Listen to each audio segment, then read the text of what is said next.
ایک بادشاہ نے نا باز رکھا ہوا تھا اور بڑا پیار کرتا تھا اس سے۔ اب جو باز ہوتا ہے نا اس کے ناخن لمبے ہوں تو پھر وہ شکار کر سکتا ہے، اس کے پر بھی تھوڑے بڑے بڑے ہوں تو پھر ہی وہ سجتا ہے۔ تو بادشاہ نے رکھا تھا، کھلاتا تھا، پلاتا تھا، پیار کرتا تھا اس کے ساتھ۔ تو ایک دن وہ باز اڑ گیا، بے وفائی کر گیا۔ اس نے کہا شاید میں یہاں قیدی ہوں۔ وہ اڑ کے نا تو ایک بوڑھی خاتون کے گھر میں چلا گیا۔ تو اس بوڑھی خاتون نے اسے پکڑا تو بڑا سخت پیار کیا اس بوڑھی نے اس سے، خالص محبت کی۔ کہنے لگے دیکھو کتنی زیادتی کی ہے کسی نے، کتنے بیچارے کے ناخن لمبے لمبے ہیں، کبھی کسی نے کاٹے نہیں۔ محبت کی، پیار کیا، مخلص تھی۔ اس نے کینچی پکڑی یا کوئی ایسا آلہ جس سے تو سارے اس کے ناخن کاٹ دیے۔ پھر کہنے لگی دیکھو کتنا بیچارے پر بوجھ ہے، اتنے اتنے بڑے پر ہو گئے، کبھی کسی نے سوچا ہی نہیں کہ اس کے پر کاٹ دیے جائیں، ذرا صفائی ہو جائے۔ پھر اس نے اس کے پر کاٹ ڈالے، اس نے پیار کیا۔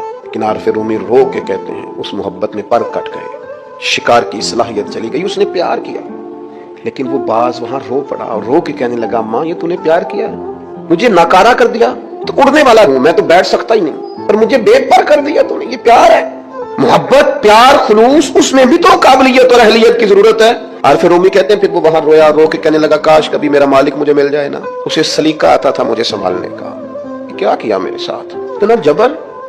فرماتے ہیں بادشاہ ڈھونڈتا ڈھونڈتا آ گیا، اور جب گلی سے اس بادشاہ نے ڈھونڈتے ڈھونڈتے گزرا تو اس کی آواز اس باز نے سنی تو وہ چیخا۔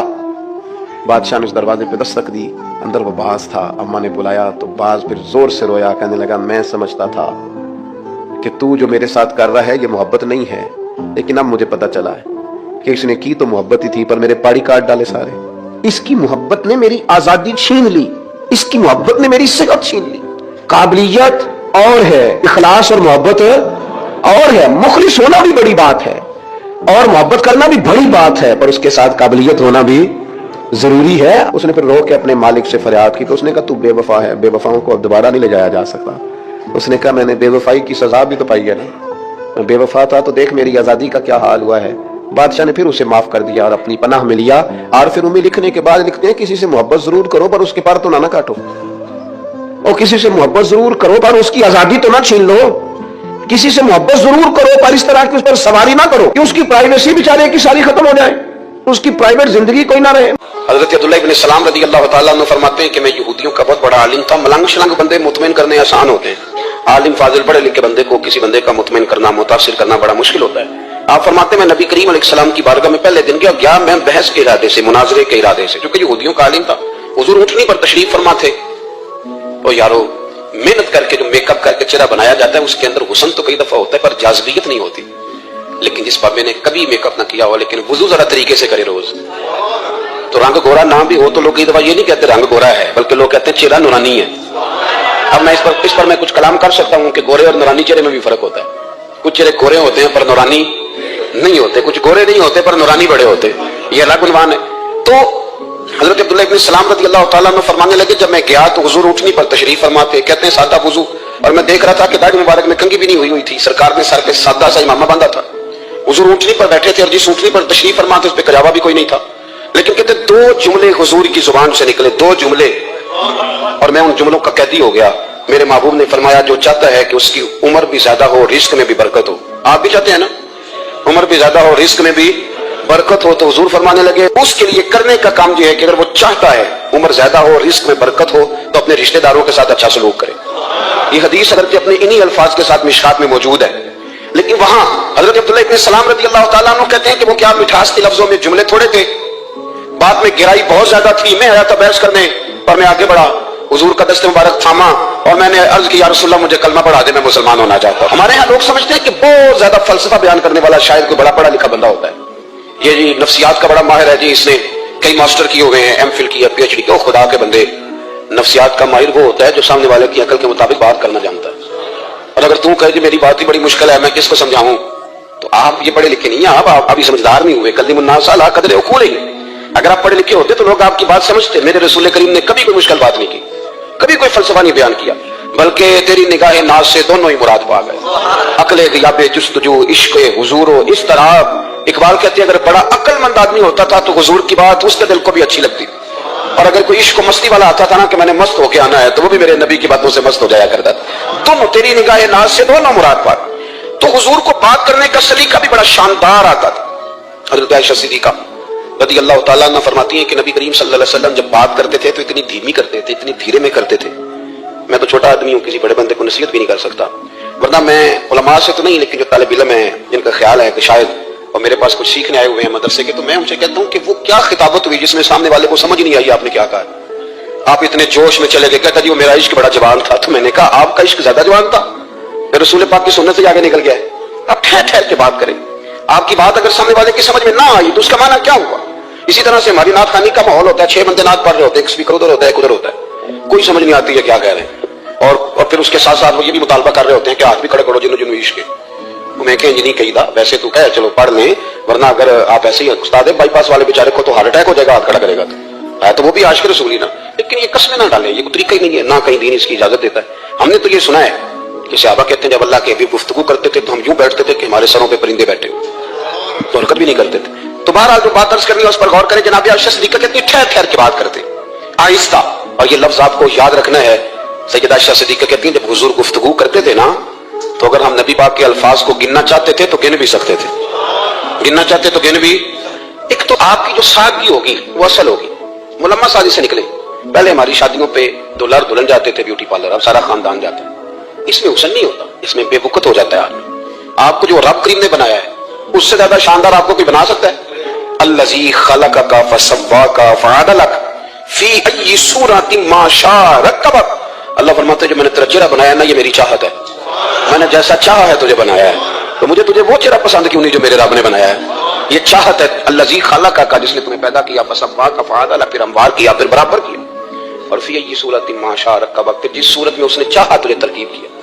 تو پہلی بات. اور دوسری بات، گفتگو کریں تو ذرا تھوڑا سا نا موقع دے کسی کو. کچھ لوگ ایسے ہوتے ہیں جن کے پاس آپ بیٹھے ہیں تو بس وہی بولیں گے، آپ نہیں بول سکتے. اب وہی بات کریں، گفتگو کریں، معنی خیز کریں. اتنی باتیں نہ کریں کہ پھر آپ رہ جائیں. کم بات کریں اور جتنی کریں وہ وزنی کریں تاکہ آپ کی بات کا ایک خاص حجم ہو، ایک وقار ہو. اللہ کے محبوب بات کرتے تو اس بات کے اندر وزن ہوتا، وقار ہوتا. ہمارے صاحب رحمۃ اللہ علیہ ہمیں اکثر حکم دیتے تھے تقریر تھوڑی کرنا، نعت کے 2-3 شعر پڑھنا. تو میں نے ایک دن عرض کی حضور کیوں؟ فرمانے لگے اللہ رسول کی بات کو بے وقت نہ کر دینا کہ لوگ سننا نہ چاہیں اور تم جبرن سناؤ. فرمایا رنگ اس طرح کا ہونا چاہیے کہ لوگوں میں دلچسپی ابھی ہو اور بات ختم ہو جائے. اس کو بے وقت کر دینا کہ زبردستی آپ. تو اچھی گفتگو کریں، معنی خیز سنیں. ایک حدیث پاک حضرت ابو بردہ رضی اللہ تعالیٰ، ایک صحابی ہیں، البدایہ والنہایہ میں روایت آپ کو ملے گی. وہ کہتے ہیں میرا اپنی بیوی سے اختلاف ہو گیا. بیوی سے جب بندہ راضی ہوتا ہے تو بڑا راضی ہوتا ہے. پھر وہ کہتا ہے کہ جیسی میری ہے ویسی کسی کی بھی نہیں. اور جب ہوتا ہے نا ناراض تو پھر وہ منگنی سے کہانی شروع کرتا ہے. جب میری منگنی ہوئی تھی تو تیرے چاچے نے مجھے گورا تھا. اور پھر وہ دن جب رکھے تھے اس دن جو کام ہوا تھا اس کا بھی اختلاف تو ہو گیا. اور جب آپ کسی سے ناراض ہوتے ہیں پھر اس کی خامیاں ساری سامنے آ جاتی ہیں. پھر وہ کہتا ہے شادی والے دن تیرے ابے نے صحیح سلوک نہیں کیا، پھر مجھے کپڑے دیے تھے جو پہننے والے تو نہیں نا، تو میری اماں. اب اختلاف ہو گیا. اب ہم کیا کرتے ہیں؟ جو قریب والے لوگ ہوتے ہیں وہ اس پر تھوڑا تیل اور ڈالتے ہیں. وہ کہتے ہیں نہیں تین مجھے پتہ ہی نہیں، مجھے تین بڑی گلاں پتہ ہی نہیں. تو پھر شادی تو 15 دن بعد سعودی عرب ٹر گیا سا، ساڑھے کو سن کہانیاں ہم تمہیں بتاتے تاکہ دوائی اور اترے. اس طرح نہ کریں. آپ ایک آدھ بات کہہ کے چلے جاتے ہیں، ان بیچاروں نے اکٹھے رہنا ہوتا ہے، ان کی زندگی دوزخ بنی رہتی ہے. ان کو قریب کریں. اللہ کے رسول تو کسی کا نکاح کرتے تھے تو میاں بیوی کے درمیان محبت کی دعا فرماتے تھے. تو وہ صحابی آئے تو اپنی بیوی سے ناراض تھے تو انہوں نے بات شروع کر دی، کہنے لگے یہ بھی کرتی ہے، یہ بھی کرتی ہے، یہ بھی کرتی ہے، یہ بھی غلطی ہے، یہ بھی غلطی ہے، یہ بھی کوتاہی ہے. بڑی باتیں سنائیں. اللہ نے کان کتنے دیے اور زبان. اس کا مطلب ہے سنگل بولنا چاہیے اور ڈبل سننا چاہیے. آپ جتنا بولتے ہیں اس سے ڈبل سننے کا مزاج بنائیں، کیونکہ کان اللہ نے 2 دی اور زبان سنگل بولیں اور ڈبل سنیں. حضور سنتے رہے. بلکہ حضرت ابو بردہ رضی اللہ تعالیٰ عنہ کہتے ہیں میرے محبوب نے تکیہ ملا لیا، ٹیک لگا لی. کئی لوگ کہتے ہیں نا جی ڈاکٹر نے میری بات تو پوری سنی کوئی نہیں.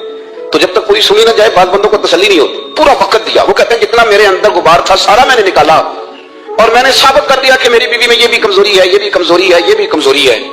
کہتے ہیں جب میں تھک گیا نا باتیں کر کر کے، باتیں ختم ہو گئی تو حضور ہلکا سا مسکرائے. پھر پہلی نظر ہی لٹ لیا ماہی تیرے ہار شگارا.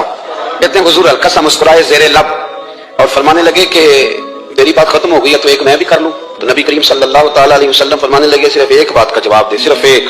تیرے آگے ہیں یوں دبے لچے فصحا عرب کے بڑے بڑے، کوئی جانے منہ میں زبان نہیں بلکہ جسم میں جان نہیں. حضور فرمانے لگے یہ بتا کہ تیری بیوی میں ساریاں خامیاں ہی ہیں کہ کوئی خوبی بھی ہے؟ وہ اتنا جواب دے دے. زیادہ لمبی چوڑی بات نہیں. تیری بیوی میں ساریاں خامیاں ہیں. اللہ جو بندے بناتا ہے نا تو ایسا کوئی بندہ رب کریم نے نہیں بنایا جس کے اندر اللہ نے کوئی خوبی نہ رکھی ہو. یہ الگ بات ہے کہ ہماری اپنی اینک پر مٹی پڑی ہوتی ہے اور ہم سامنے والے کا چہرہ صاف کرتے رہتے ہیں، اپنی اینک نہیں صاف کرتے. تو حضرت ابو بردہ رضی اللہ تعالیٰ عنہ فرماتے ہیں جب سرکار نے اس شخص سے یہ بات کہی نا کہ کوئی خوبی بھی ہے تیری بیوی میں، تو کہتے ہیں وہ شخص کہتے ہیں میری نا بالکل ایک جملے نے سوچ ہی بدل دی ساری. یوں سمجھ لے کہ میں اس روڈ پہ چل رہا تھا، میرے نبی پاک نے مجھے اس والے راستے پہ ڈال دیا.